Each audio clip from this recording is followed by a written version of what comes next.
ಸ್ವಯಂ ಸೇವಕರನ್ನು ಮುಂದಿಟ್ಕೊಂಡು ಒಂದು ಯುದ್ಧವನ್ನು ಮಾಡೋದು ಸಾಧ್ಯ ಅಂತ ಭಾವಿಸಿದ್ದೀರೇನೋ? ನೇತಾಜಿ ಮಾಡಿ ತೋರಿಸಿದರು. ಅಫ್ಕೋರ್ಸ್ ಅದರಲ್ಲಿ ಒಂದಷ್ಟು ಜನ ಸೈನಿಕರಿದ್ದರು ನಿಜ, ಆದರೆ ದೊಡ್ಡ ಪ್ರಮಾಣದಲ್ಲಿ ನೇತಾಜಿಯವರ ಭಾಷಣಗಳಿಂದ ಪ್ರೇರೇಪಣೆಗೊಂಡು ಬಂದಂಥ ಜನರೂ ಇದ್ದರು. ಅವ್ರಿಗೆ ಟ್ರೈನಿಂಗ್ ಕೊಟ್ಟು ಅವ್ರ ಕೈಯಲ್ಲಿ ಯುದ್ಧದ ಸಾಮಗ್ರಿಗಳನ್ನಿಟ್ಟು ಹೀಗೆ ಯುದ್ಧ ಮಾಡಬೇಕು ಅಂತ ಹೇಳಿಕೊಟ್ಟು ಕಳಿಸ್ತಿದ್ರಲ್ಲ, ಅವ್ರಿಗೆಲ್ರಿಗೂ ಇದ್ದಿದ್ದು ಒಂದೇ ಒಂದು, ನೇತಾಜಿ ನಮ್ಮಿಂದ ಏನೋ ಅದ್ಭುತವಾದ ಕೆಲಸವನ್ನು ಮಾಡಿಸ್ತಾ ಇದ್ದಾರೆ, ಈ ದೇಶಕ್ಕೆ ಒಂದು ದಿನ ಸ್ವಾತಂತ್ರ್ಯ ಬರುತ್ತೆ ಅಂತ. 1 ವರ್ಷಗಳ ಕಾಲ INA ಮತ್ತು ಜಪಾನಿ ಸೇನೆ ಇಂಗ್ಲೆಂಡನ್ನು ಎದುರಿಸಿದ್ದು ಸಾಮಾನ್ಯವಾದ ಸಂಗತಿಯಲ್ಲ. ಭಾರತದ ಒಂದು ಪುಟ್ಟ ಭೂಭಾಗವನ್ನು INA ಬಹುಕಾಲ ವಶಪಡಿಸಿಕೊಂಡು ತನ್ನ ಅಂಕೆಯಲ್ಲಿ ಇರಿಸ್ಕೊಂಡಿತ್ತು ಅನ್ನೋದನ್ನು ಕೂಡ ಈ ಸಂದರ್ಭದಲ್ಲಿ ಭಾಳ ಹೆಮ್ಮೆಯಿಂದ ಹೇಳಬೇಕಾಗತ್ತೆ. ಮಿತ್ರ, ನಾನು ಇದೇ ಸಂದರ್ಭದಲ್ಲಿ ನಿಮ್ಮ ಜೊತೆ ಹಂಚ್ಕೋಬೇಕು. ಆರಂಭದಲ್ಲಿ ಜಪಾನೇ ನೇತಾಜಿಯವರಿಗೆ ತುಂಬ ಪ್ರೀತಿಯಿಂದ ನಡೆಸ್ಕೊಳ್ತಿತ್ತು ಅಂತೇನಲ್ಲ. ಜಪಾನಿನ ಪ್ರಧಾನಿಗೆ ನೇತಾಜಿಯವ್ರನ್ನ ಕಂಡ್ರೆ ಗೌರವ ಇತ್ತು, ಪ್ರೀತಿ ಇತ್ತು ಅನ್ನೋ ಕಾರಣಕ್ಕೆ ಒಂದು ಹಂತದವರು ಗೌರವ ಕೊಡ್ತಿದ್ರು. ಆದರೆ ಉಳಿದವ್ರಿಗೆಲ್ರಿಗೂ ಕೂಡ ಅಧಿಕಾರಿಗಳಿಗೆ ಒಂದು ಸ್ವಲ್ಪ ಅಸಡ್ಡೆಯೇ.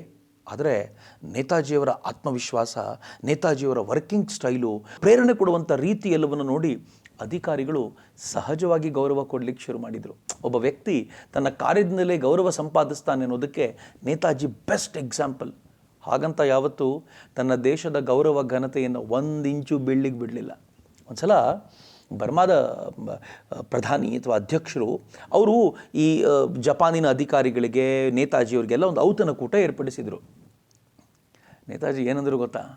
ಔತಣಕೂಟದಲ್ಲಿ ಎಲ್ರಿಗೂ ಸಮಾನವಾಗಿ ಕೂರಿಸಿದ್ದೆ ನೋಡಿ ನೇತಾಜಿ ಹೇಳಿದರು, ಅಥವಾ ನೇತಾಜಿ ಏನೊಬ್ಬ ಸಾಮಾನ್ಯ ಅಧಿಕಾರಿ ಥರ ನಡೆಸ್ಕೊಂಡಿದ್ದಕ್ಕೆ ಹೇಳಿದರು, ನೇತಾಜಿ ಇವರೆಲ್ಲರೂ ಜಪಾನಿನ ಸೈನ್ಯದ ಅಧಿಕಾರಿಗಳು, ಆದರೆ ನಾನು ಭಾರತದ ಹಂಗಾಮಿ ಸರ್ಕಾರದ ಪ್ರಧಾನಮಂತ್ರಿ, ಹೇಗೆ ನೋಡ್ಕೊಳ್ಬೇಕು ನನ್ನನ್ನು ಅಂತ ಕೇಳಿದರು.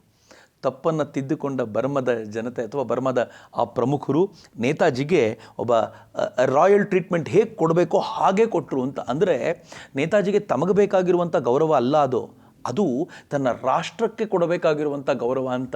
ಏನು ಚಂದಾರಿ, ಇಂಥ ವ್ಯಕ್ತಿ ದೇಶದ್ರೋಹಿ ಅಂತ ಕರೆದು ಬಿಟ್ರಲ್ಲ ಇವರು.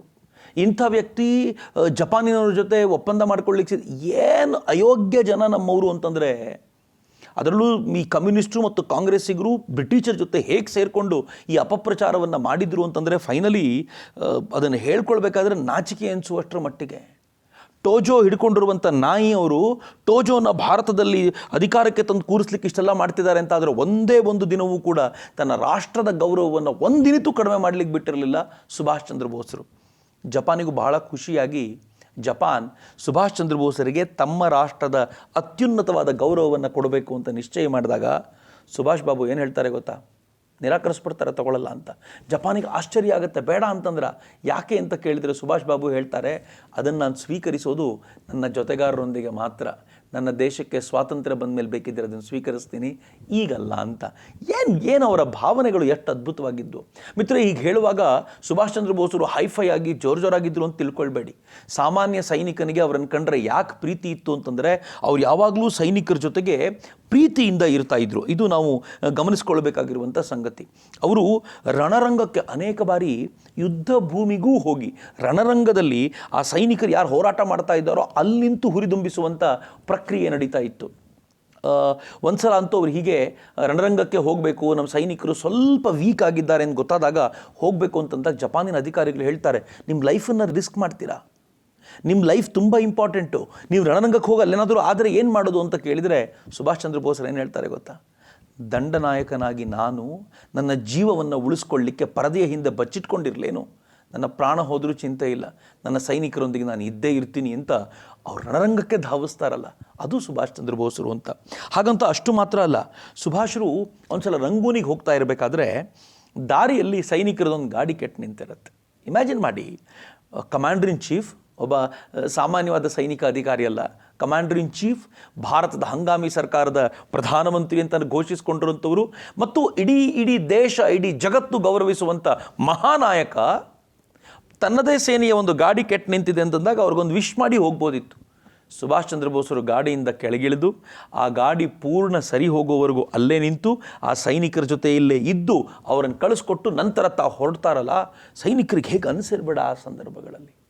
ಸುಭಾಷ್ ಚಂದ್ರ ಬೋಸರು ಸೈನಿಕರ ಮನಸ್ಸನ್ನು ಗೆದ್ದಿದ್ದ ರೀತಿ ಇದು.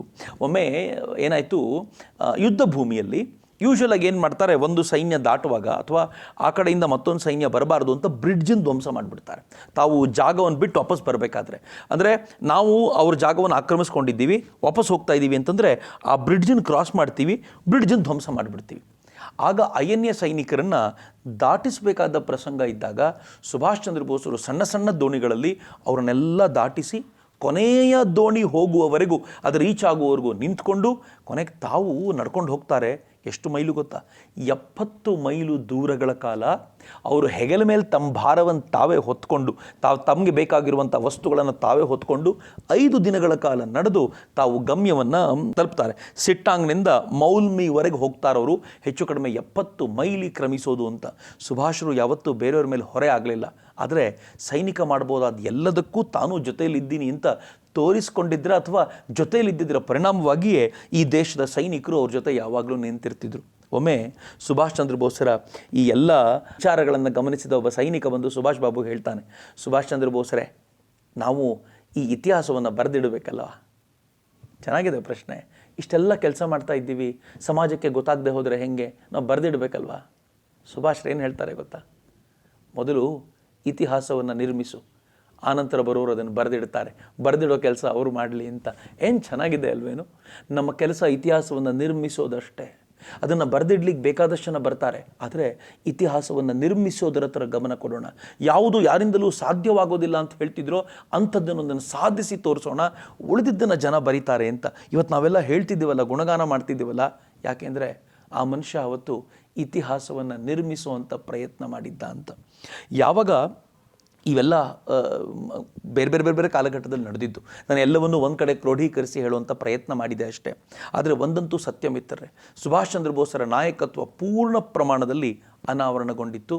ಅದೇ ವೇಳೆಗೆ ದೇಶದಲ್ಲಿ ಕಾಂಗ್ರೆಸ್ಸಿಗರ ನಾಯಕತ್ವ ಪೂರ್ಣ ಪ್ರಮಾಣದಲ್ಲಿ ಉದ್ಧ್ವಸ್ತಗೊಂಡಿತ್ತು. ಏನೂ ಇರಲಿಲ್ಲ, ಏನೂ ಉಳ್ಕೊಂಡಿರಲಿಲ್ಲ. ಸುಭಾಷ್ ಚಂದ್ರ ಬೋಸರು ಯಾವಾಗ ಜಪಾನ್ ಯುದ್ಧದಲ್ಲಿ ಹಂತ ಹಂತವಾಗಿ ತಾವು ಗೆದ್ದಂಥ ಜಾಗವನ್ನು ಕೊಡಬೇಕಾಗಿ ಬಂದ್ಬಿಡ್ತು ಅವರಿಗೆ, ಹಾಗೆ ಹಂತವಾಗಿ ಆ ಜಾಗಗಳನ್ನೆಲ್ಲ ಬಿಡಬೇಕಾದ್ರೆ ಕಾಂಗ್ರೆಸ್ಸಿಗೆ ಒಂದು ಸ್ವಲ್ಪ ಜೀವ ಬಂತು.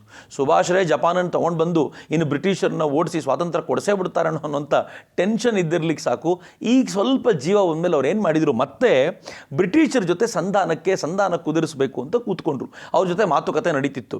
ಇಲ್ಲಿ ಇಷ್ಟೆಲ್ಲ ಪ್ರಯತ್ನ ಸುಭಾಷ್ ಚಂದ್ರ ಬೋಸರು ಮಾಡ್ತಾ ಇದ್ದಾಗ ಅಲ್ಲಿ ಒಳಗೆ ಕೂಡ ದಂಗೆ ಎದ್ದು ಬ್ರಿಟಿಷರನ್ನ ವೀಕ್ ಮಾಡಿಬಿಟ್ಟಿದ್ದರೆ ಸೆಕೆಂಡ್ ವರ್ಲ್ಡ್ ವಾರ್ನ ಹಿಸ್ಟ್ರಿನೇ ಬದಲಾಗಿರ್ತಿತ್ತು ಮತ್ತು ಭಾರತ ಆಗಲೇ ಸ್ವತಂತ್ರವಾಗಿರ್ತಿತ್ತು. ಬ್ರಿಟಿಷರನ್ನ ಹೊಡೆದು ಓಡಿಸಿ ನಾವು ಬಲಪ್ರಯೋಗ ಮಾಡಿ ಪಡ್ಕೊಂಡಿರುವಂಥ ಸ್ವಾತಂತ್ರ್ಯವಾಗಿದ್ದರಿಂದ ದೇಶ ಡಿವೈಡೂ ಆಗ್ತಿರಲಿಲ್ಲ ಮತ್ತು ನಾವೊಂದು ಸ್ವಾಭಿಮಾನದ ಆಧಾರದ ಮೇಲೆ ರಾಷ್ಟ್ರವನ್ನು ಪಡ್ಕೊಂಡಿರ್ತಿದ್ವಿ. ಆದರೆ ಕಾಂಗ್ರೆಸ್ ಹಂಗೆ ಮಾಡಲೇ ಇಲ್ಲ. ಅದರ ಪರಿಣಾಮ ಸುಭಾಷ್ ಚಂದ್ರ ಬೋಸರು ಕಾಂಗ್ರೆಸ್ಸಿಗೆ ಪದೇ ಪದೇ ಹೇಳಬೇಕಾಗಿ ಬಂತು. 1994ರಲ್ಲಿ ಅವರು ಜೂನ್ ತಿಂಗಳಲ್ಲಿ 45ರ ಜೂನ್ ತಿಂಗಳಲ್ಲಿ ವೈಸ್ರಾಯ್ ವೇವೆಲ್ ಮಹಾತ್ಮ ಗಾಂಧೀಜಿಯವರ ಮನವೊಲಿಸಿಕೊಳ್ಳಲಿಕ್ಕೆ ಮಾತಾಡ್ತಿದ್ದಾನೆ ಅಂತ ಗೊತ್ತಾದಾಗ ಸುಭಾಷ್ ಚಂದ್ರ ಬೋಸರು ಸಿಂಗಪುರಕ್ಕೆ ಹೋಗಿ ಸುಮಾರು ತಿಂಗಳ 18ನೇ ತಾರೀಕಿನಿಂದ 1 ತಿಂಗಳ ಕಾಲ ಅಲ್ಲೇ ಇದ್ದು ರೇಡಿಯೋದಲ್ಲಿ ಪ್ರತಿನಿತ್ಯ ಭಾಷಣ ಮಾಡ್ತಿದ್ರು.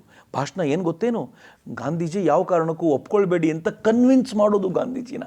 ಈ ಮನುಷ್ಯ ಅಲ್ಲಿ ಕೂತ್ಕೊಂಡು ತನ್ನ ನಾಯಕತ್ವದ ಪ್ರದರ್ಶನ ಮಾಡ್ತಿದ್ರು. ಅವ್ರೇನು ಹೇಳ್ತಿದ್ರು ಅಂತಂದರೆ, ಭಾರತದ ಸ್ವಾತಂತ್ರ್ಯ ತನ್ನ ಅಂದರೆ ಇಂಗ್ಲೆಂಡಿನ ಆಂತರಿಕ ವಿಚಾರ ಅಂತ ಭಾವಿಸಲಿಕ್ಕೆ ಬ್ರಿಟಿಷ್ ಸರ್ಕಾರಕ್ಕೆ ಅಧಿಕಾರ ಏನಿದೆ? ಅಲ್ಲದೆ ವೇವೆಲ್ ಸೂಚನಾವಳಿಯ ಹಿಂದೆ ಈಗಿನ ಇಂಗ್ಲೆಂಡಿನ ಕನ್ಸರ್ವೇಟಿವ್ ಸರ್ಕಾರದ ಚುನಾವಣೆಯ ಲೆಕ್ಕಾಚಾರಗಳು ಇದ್ದಾವೆ. ವೇವೆಲ್ ಸೂಚನಾವಳಿಯನ್ನು ತಿರಸ್ಕರಿಸುವುದರಿಂದ ಭಾರತದ ಸ್ವಾತಂತ್ರ್ಯದ ವಿಷಯವನ್ನು ಅಂತಾರಾಷ್ಟ್ರೀಯ ಸ್ತರದಲ್ಲಿ ಉಳಿಸದಂತೆ ಆಗುತ್ತೆ. ವೇವೆಲ್ನ ಮಾತುಗಳನ್ನು ಒಪ್ಕೊಳ್ಬೇಡಿ, ಅದನ್ನು ತಿರಸ್ಕರಿಸಿದರೆ ಜಾಗತಿಕ ಮಟ್ಟದಲ್ಲಿ ಭಾರತದ ಸ್ವಾತಂತ್ರ್ಯದ ಚರ್ಚೆ ಜೋರಾಗುತ್ತೆ, ಅದನ್ನು ಉಳಿಸಿ ಅಂತ. ಆದರೆ ಕಾಂಗ್ರೆಸ್ಸಿಗರಿಗೆ ಆ ಥರದ್ದು ಯಾವುದೇ ಇಚ್ಛೆ ಇರಲಿಲ್ಲ. ಯಾವ ಕಾರಣಕ್ಕೂ ಇದರ ಕ್ರೆಡಿಟ್ ಸುಭಾಷ್ ಬಾಬುಗೆ ಹೋಗಬಾರ್ದು ಅಂತ ಅಷ್ಟೇ ಅವ್ರ ತಲೆಯಲ್ಲಿತ್ತು. ಅವರು ಅದಕ್ಕೋಸ್ಕರ ತುಂಬ ಪ್ರಯತ್ನ ಪಡ್ತಾಯಿದ್ರು. ಇದು ಒಂದು ಪಾರ್ಟ್. ಸುಭಾಷ್ ಚಂದ್ರ ಬೋಸರು ಇದೇ ಹೊತ್ತಲ್ಲಿ ಮಹಾತ್ಮ ಗಾಂಧೀಜಿ ಆದಿಯಾಗಿ ಈ ಎಲ್ಲ ಕಾಂಗ್ರೆಸ್ ನಾಯಕರಿಗೆ ಏನು ಹೇಳ್ತಿದ್ರು ಅಂತಂದರೆ, ಯಾವ ಕಾರಣಕ್ಕೂ ಹಿಂದೂ ಮುಸ್ಲಿಮರ ನಡುವೆ ಭೇದ ತರಲಿಕ್ಕೆ ಪ್ರಯತ್ನ ಪಡಬೇಡಿ, ಅವರನ್ನು ಒಟ್ಟುಗೂಡಿಸ್ಲಿಕ್ಕೆ ನೀವು ಅನವಶ್ಯಕ ಪ್ರಯತ್ನಗಳನ್ನು ಹಾಕಬೇಡಿ, ಬದಲಿಗೆ ಸಹಜವಾಗಿ ಇರಲಿಕ್ಕೆ ಬಿಟ್ಟರೆ ಅವರೆಲ್ಲ ಒಟ್ಟಾಗ್ತಾರೆ, ದಯಮಾಡಿ ಬ್ರಿಟಿಷರು ಹಾಕಿದಂಥ ಖೆಡ್ಡಕ್ಕೆ ಬೀಳಬೇಡಿ ಅನ್ನುವಂಥ ಎಚ್ಚರಿಕೆಯನ್ನು ಕೊಡ್ತಿದ್ರು. ಕಾಂಗ್ರೆಸ್ಸಿಗರು ಏನು ಮಾಡ್ತಿದ್ರು ಅಂತಂದರೆ, ಮುಸಲ್ಮಾನರನ್ನ ತಲೆ ಮೇಲೆ ಹೊತ್ಕೊಂಡು ತಿರುಗಾಡ್ತಿದ್ರಲ್ಲ, ಹೀಗಾಗಿ ಅವರಿಗೆ ಪ್ರತ್ಯೇಕತೆಯ ಭಾವನೆ ಸಹಜವಾಗಿ ಬಂದಿತ್ತು, ಅಥವಾ ಬಂದಿರುವಂಥ ಪ್ರತ್ಯೇಕತೆಯ ಭಾವನೆ ಬಲವಾಗಿ ಬೇರಿರುವಂತೆ ಮಾಡಲಾಗಿತ್ತು. ಆದರೆ ಸುಭಾಷ್ ಯಾವತ್ತೂ ಹಾಗೆ ಮಾಡಲಿಲ್ಲ. ಸುಭಾಷರ ಜೊತೆಯಲ್ಲಿ ಶಾನವಾಜ್ ಹುಸೇನ್ರಿದ್ದರು. ಸುಭಾಷರ ಜೊತೆಯಲ್ಲಿ ಕರ್ನಲ್ ಹಬೀಬುರ್ ರೆಹಮಾನ್ರಿದ್ದರು. ಕೊನೆವರೆಗೂ ಇದ್ದವರು ಕರ್ನಲ್ ಹಬೀಬುರ್ ರೆಹಮಾನ್ರು. ಎಷ್ಟು ವಿಶ್ವಾಸ ಇತ್ತು ಅವರಿಗೆ ಅವರ ಮೇಲೆ. ಒಂದು ದಿನವೂ ಕೂಡ ಅವರು ಸುಭಾಷರ ವಿರುದ್ಧಕ್ಕೆ ಮಾತನಾಡಲಿಲ್ಲ, ಸುಭಾಷರ ಎದುರಾಗಿ ಹೋಗಲಿಲ್ಲ. ಹಾಗೆಲ್ಲ ಸುಭಾಷರು ಹಿಂದೂ, ಮುಸ್ಲಿಂ, ಕ್ರಿಶ್ಚಿಯನ್, ಜೈನ, ಪಾರ್ಸಿ ಎಲ್ಲರನ್ನೂ ಕೂಡ ಜೊತೆಯಲ್ಲಿ ತೆಗೆದುಕೊಂಡು ಒಂದು ಸೇನೆಯನ್ನು ಕಟ್ಟಬೇಕಾದ ರೀತಿಯಲ್ಲಿ ಅದನ್ನು ಕಟ್ತಾ ಇರುವಾಗ ಇಲ್ಲಿ ಕಾಂಗ್ರೆಸ್ಸಿಗರು ಒಡಕು ಉಂಟು ಮಾಡ್ತಿದ್ರಲ್ಲ, ಅದನ್ನು ನೆನಪಿಸ್ಕೊಂಡು ಸುಭಾಷ್ ಚಂದ್ರ ಬೋಸರು ಬ್ರಿಟಿಷರು ಬಿಟ್ಟು ಹೋಗುವಂಥ ಕಾಲ ಬಂದಿದೆ. ಅವರು ಒಡೆದು ಹೋಗ್ತಾರೆ ಭಾರತವನ್ನು, ಎಚ್ಚರಿಕೆಯಿಂದಿರಿ ಅಂತ ಪದೇ ಪದೇ ಎಚ್ಚರಿಕೆ ಕೊಡುವಂಥ ಪ್ರಯತ್ನ ಮಾಡ್ತಾನೆ ಬಂದಿದ್ದರು. ಆದರೆ ಏನು ಅಂದ್ಕೊಂಡ್ರೂ ಕೂಡ ಸೆಕೆಂಡ್ ವರ್ಲ್ಡ್ ವಾರಲ್ಲಿ ಏನಾದರೂ ಜಪಾನ್ ಗೆದ್ದುಬಿಟ್ಟಿದ್ದರೆ, ಶತ್ರು ರಾಷ್ಟ್ರಗಳು ಗೆದ್ದುಬಿಟ್ಟಿದ್ದರೆ ಕಥೆನೇ ಬೇರೆ ಇರ್ತಿತ್ತು.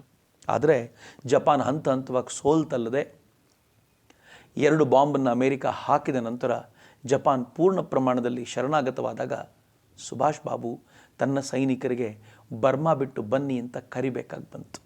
ಯಾವ ಮನುಷ್ಯ ಚಲೋ ದಿಲ್ಲಿ ಅನ್ನೋ ಕನಸನ್ನು ಕಟ್ಕೊಂಡು ದಿಲ್ಲಿಯ ರಸ್ತೆಗಳನ್ನು ಚುಂಬಿಸಬೇಕು ಅಂತ ಧಾವಿಸ್ತಾ ಇದ್ರೋ ಆ ಮನುಷ್ಯ ಈಗ ತನ್ನ ಜನರನ್ನು ವಾಪಸ್ ಕರಿಬೇಕಾದಾಗ ಎಷ್ಟು ಹೃದಯ ಭಾರ ಆಗಿದ್ದಿರಬೇಕು. ಸುಭಾಷ್ ಚಂದ್ರ ಬೋಸರು ಆ ದಿನಗಳನ್ನು ಹೇಗೆ ಕಳೆದರು, ಆ ದಿನಗಳಂದು ಅವರ ಮನಸ್ಥಿತಿ ಹೇಗಿತ್ತು, ನಾಳೆ ಹೇಳ್ತೀನಿ. ಅಲ್ಲಿವರೆಗೂ ನಮಸ್ಕಾರ. ವಂದೇ ಮಾತರಂ. ಜೈ ಹಿಂದ್.